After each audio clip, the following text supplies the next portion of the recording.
ভাল লাগিলে দাদাৰ লাষ্ট মুভিখন চাই পিনে লগাই নে যে দাদা আমাৰ মাজত নাই। সকলোকে অনুৰোধ কৰিম যে আপোনালোকে সকলোৱে আহি পিনে মুভিটো চাব। সঁচাকে ভাবিব পৰা নাই যে দাদা আজি আমাৰ মাজত নাই।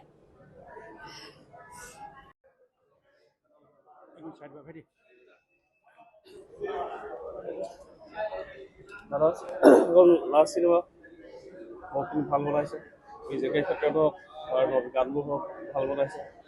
জয়ে আহক চিনেমাখন চাওঁ। লাষ্টৰ যোনখিনি দৃশ্য যোনখিনি দিছে তাৰমানে নপনা মানুহজনো কান্দিব, কাৰণ যোনে জুবিন দাক এৰিয়া সমাজৰে ভাল পাইছিল তেওঁ এটোপাল চকু পানী নোলোৱাকৈ থকা নাই, সকলোৱে কান্দিছে।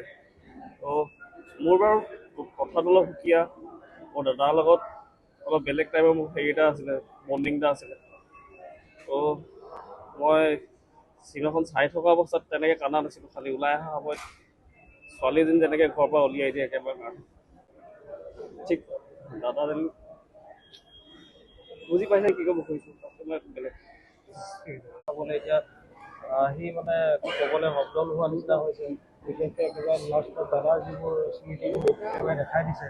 দাদাৰ হাঁহি খেলা, ফূৰ্তি কৰা, বাহিৰত ফুৰিবলৈ যোৱা, গছ ৰোৱা, এইবোৰ দেখাইছে মানে সেইখিনি মানে চাই আকৌ মানে এনেকুৱা লাগিছে যে মানুহজন এতিয়াও আমাৰ মাজত আছে। আৰু মানে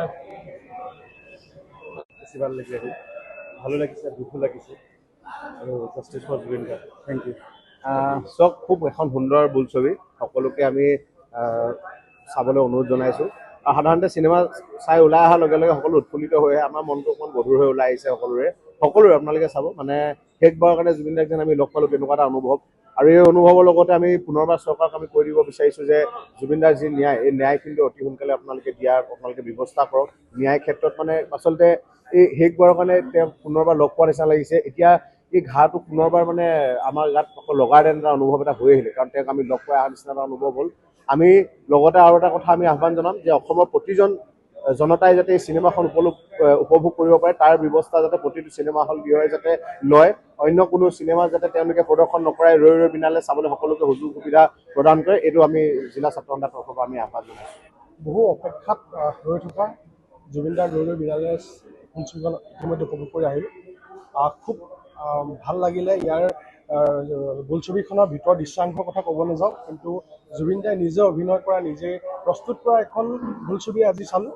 আৰু শেষলৈ জুবিনদাৰ আত্মজীৱনী, জুবিনদাৰ জীৱনতনো যিখন চিনেমা ওলাব, এখন চিনেমা চাবৰ কাৰণে আমি অধীৰ আগ্ৰহেৰে বাট চাই আছোঁ। আৰু এই যিখন বোলছবি খুব ধুনীয়াকৈ বহুত কষ্টৰে তেখেতে যে উপস্থাপন কৰিছে, কষ্টৰে যে প্ৰস্তুত কৰিবৰ কাৰণে তেখেতে পৰিকল্পনা কৰি আছিল, চিনেমাখন চোৱাৰ পিছত গম পোৱা যায়। গতিকে ইয়াত গানৰ পৰা আদি কৰি তেখেতে কৰা অভিনয়ৰ পৰা আদি কৰি সকলোখিনি ক'বলগীয়া ভাষা নাই। গতিকে খুব আৱেগিক হৈছোঁ চিনেমাখন চাই থকা অৱস্থাত যে জুবিন দা সঁচাকৈ জীয়াই আছে, এতিয়া বৰ্তমান আমাৰ মাজত আছে, তেনেকুৱা আমাৰ অনুভৱ হৈছে। গতিকে জুবিন দাৰ আত্মজীৱনী যিখন চিনেমা ওলাব, জীৱনকৈ যিখন চিনেমা ওলাব, চিনেমাখন চাবৰ কাৰণে অধীৰ আগ্ৰহত আমি বাট চাই আছোঁ। জুবিন দা লাগে যেন আমাৰ মাজতে আছে, জুবিন দা ক'তো যোৱা নাই। জয় জুবিন দা। চিনেমাটো বহুত ভাল, ছুপাৰ হিট। চব ৰাইজক আহি চাব লাগে, চিনেমাটো বৰ ভাল বনাইছে।